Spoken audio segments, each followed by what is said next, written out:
بسم اللہ الرحمن الرحیم۔ السلام علیکم ورحمۃ اللہ وبرکاتہ۔ بخاری شریف میں ہے کہ رسول صلی اللہ علیہ وآلہ وسلم نے فرمایا کہ اے ابو ذر، کیا تم جانتے ہو کہ یہ سورج کہاں جاتا ہے؟ عرض کی اللہ اور اس کا رسول صلی اللہ علیہ وآلہ وسلم خوب جانتے ہیں۔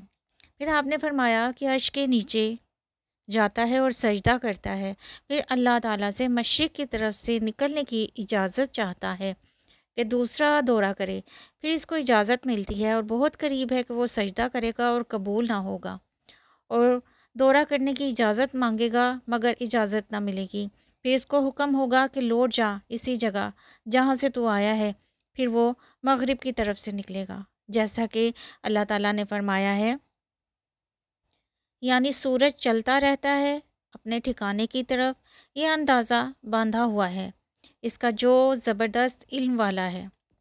قرآن و حدیث سے معلوم ہوا کہ سورج کا حال گھڑی کی طرح ہے کہ چابی دے دو تو چلے گی ورنہ بند ہو جائے گی۔ اسی طرح سورج اللہ تعالیٰ کے حکم سے نکلتا ہے، خود نکلنے کا اس کو اختیار نہیں۔